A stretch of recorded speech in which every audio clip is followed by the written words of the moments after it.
So it's in the newspaper. If you go to the links I gave you. Yeah, I saw it. I read it. Yeah, read them online. I mean, read them on the air. I'm in the kitchen now. I'm not trying to. See if do I still have it up? Let me see here. It's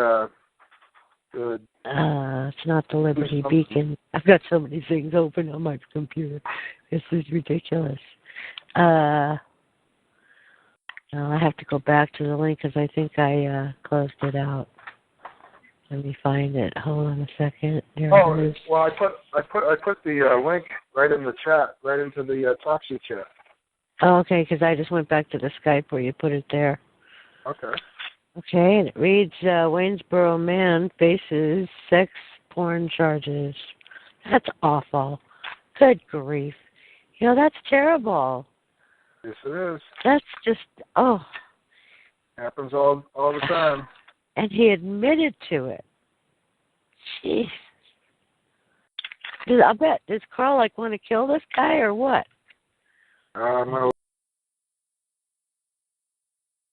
Karl, you've been unmuted. Oh, you're muted again. There, you've been unmuted. Karl. What's muted look like? Huh? What? You said you're muted again. That's what does unmuted look like? It's a circle with a line going through it. Oh, you look like a muted. Oh, okay. So, what did I miss? Did you say anything yet, or what? Did you just get knocked off, or what? I've said anything since I've been born, or? Did you tell the story? What's happening? What's going on with your stepfather and the kids, and what's going on? No, not much. Pretty quiet down here. Oh, I thought you were going to tell us about what's going on. Oh, wow, what's going on? We invade Iraq again or something? Huh? They said we invade Iraq or something? What's going about on? Your stepdad, Frank Russo, and your daughter, and him, we are waiting for you to tell us what's going on. Oh, no, there's not much going on. Okay, then should we just call the call off, and I'll just go finish making my turkey? Oh, is that what you're making? Hey, what are you making turkey for? My son. He talked me into it, so I wasn't going to do it, but... Yeah, no, where's Gus? Didn't Gus tell you? I thought Gus already said everything. Here, Gus, no, he didn't. We've been waiting for you to talk about it. Oh, I thought Gus told you guys everything what was going on. I just was busy. No, he referred us to the article, the news article, and I read it, and yeah, Grandpa just no, it's no big deal. Grandpa just punished a kid and just threw all her cats out of the house because she was sneaking them in at night, and then yelled at her in front of her boyfriend, and she said Grandpa touched her, and that's all she wrote. It's pretty simple, man. Grandpa goes down. Because, kid says he touched when a kid gets mad, they know nowadays all you have to do is say, Grandpa touched you, and Grandpa goes to jail. But I thought they said that he had admitted to it. No. What happened was Frank called me up, and he said, Carl, they want to investigate. What's going on? I said, Frank, if they had something, they wouldn't investigate. If they'd say, is your name Frank Russo? They'd say yes. And they'd put handcuffs on you and lock you away. Because they'd have proof or evidence or something. So if they want to investigate, obviously they have no evidence or proof on you. So they want to investigate. So,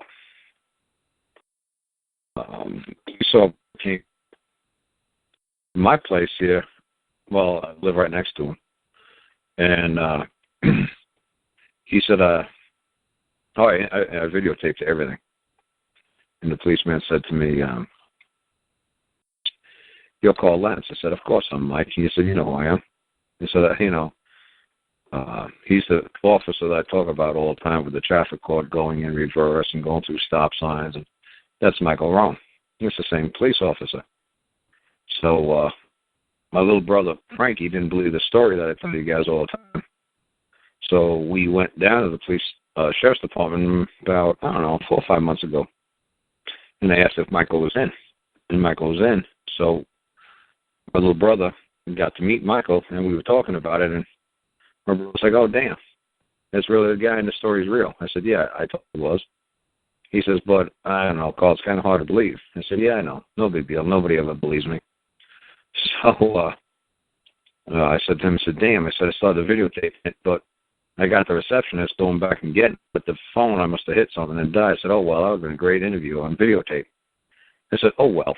I said, when Gus gets down here one day, I'll ask the officer, reminds me videotaping him again. And like how I did it in court. So it's great because I did do that again. And I videotaped everything again the other day when I got a chance to meet him again. So that was great. So I'm sending all the video up to Gus. So I said to him, I explained to him again. We explained the story about driving reverse and all that stuff. I said, Mike, you still don't know how I did it, do you? And he's trying to learn. I can see Michael's trying to learn what I did, but he's still enamored and legal. So he came up and he said, we have a report of an accident with your granddaughter. Like, you want to jump in a car and come down to the station and give me, so I can file a report. I said, which granddaughter? He says, your granddaughter. I said, granddaughter where? And then I saw that it said my daughter's name, Colette, on the folder. I said, are you talking about Colette? He's like, yeah, your granddaughter. I said, really look old? I said, that's my daughter. I said, the granddaughters, the granddaughters are actually older, and they live in North Carolina. I said, so who are you looking for here? Who are you looking for? I said, well, it says that Colette said her grandfather, I forgot the actual, indecent liberties, they call it. I go, let me take a guess. Did she file this report about 3 weeks ago? And he said, let me see. He said, yeah, she did. And I said, well, Grandpa, she was smuggling cats in the house into her bedroom through the window. And they thought there was a whole bunch of squirrels running in the house. So my mom, I said to Frank, hey, there's all the squirrels must be running in that kid's room. Find out what's going on. There were cats. Well, my mom thought she left the window open and a whole bunch of squirrels ran in. So they kind of freaked out a little bit, that all the cats were in the house. So the grandpa, threw the cats out and locked the window and said, that's it, no more cats in the house. And then a couple of days later, it was Halloween, and she yelled in front of her boyfriend, but they were chasing, the chickens around. And I said, so let me guess, Mike, it happened a little bit after Halloween, huh? He was like, November 4th. And I said, how long has it been going on? He said, for years. I said, Really? I said, the only problem is Frank has 1, 2, 3, 4 kids. He's never hit his kids. I have 2 of his brothers and sisters live here with me now. I said, I've never seen Frank hit anybody. And got grandkids, a lot of grandkids. I've never seen him hit anybody. I've never seen him hit my mom. I said, and for the ability from that man not to hit my mom in 30-something years is a miracle. I said, because I don't know if I could not hit my mom in 35 years. I said, she's a handful. And I said, I said, are you sure you got the right guy? I said, are you sure it's not my brother, Frankie? Are you sure it's Frank Russo and not Frankie Russo? And he's like, yeah, it's Frank Russo. I said, I don't know. That doesn't make any sense. I said, okay, but you could tell me the rest of the story. So he just started telling me the story. I said, honestly, I said, Mike, do you have any kind of proof or anything? And he said, well, she said that Grandpa took pictures and everything. And like I said, it's never the kid says anything. Or when these guys do these interviews, the policeman, not the policeman, the ladies always say to the girl, it's okay, honey, you could tell me, did Grandpa take pictures? And the kid just shakes the head yes, like, okay, the kid indicated yes. I mean, I'd love to see the interview with her. If the lady's just giving her leading questions or the kid's just saying, oh, yeah, and then we did this, and then we did that, this. I said to Mike, I said, the only problem with all your stories is I felt kind of funny back in like 1988, 89 because my little brother Frank, he was probably about 18 at the time. He comes to me and he says, Carl, can you drive me down to the local pharmacy? And I said, why? He said, well, Dad's got a little bit of a problem, and he wants to hang out with Mom tonight, so we got to go get him some Viagra. And I don't hear this shit. Somebody needs Viagra to bang my mom. So I'm like, okay, but you really didn't have to tell me, and your dad really didn't have to tell you what we needed to pick up, because I really don't want to hear that he really can't get hard no more because he got diabetes. I don't really want to hear this. So this was almost 30 years ago. I said to the cops that we had to pick this guy up some stuff because he, I said, so are you saying this any kind of penetration? He said, no penetration. I said, yeah, because he can't. There's like nothing there. I said, so what are we talking about again, Mike? He says, well, indecent liberties. I said, really? If there's nothing there and you're talking to her dad, and her dad realizes, you know what, honestly, it's happened 3 weeks ago because she got punished for bringing the cats in. Mike, there's nothing there. He's like, well, indecent liberties. I said, dude, I don't give a damn what you're saying.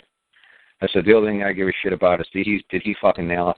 No. Okay, honestly, then I really don't give a damn what you people say is an indecent liberty. I said, because I'm telling you, man, I know this guy for 37 years, and he ain't never touched anybody in anger. And he said, well, this isn't about sex, it's about anger. I said, pal, let me tell you one more time.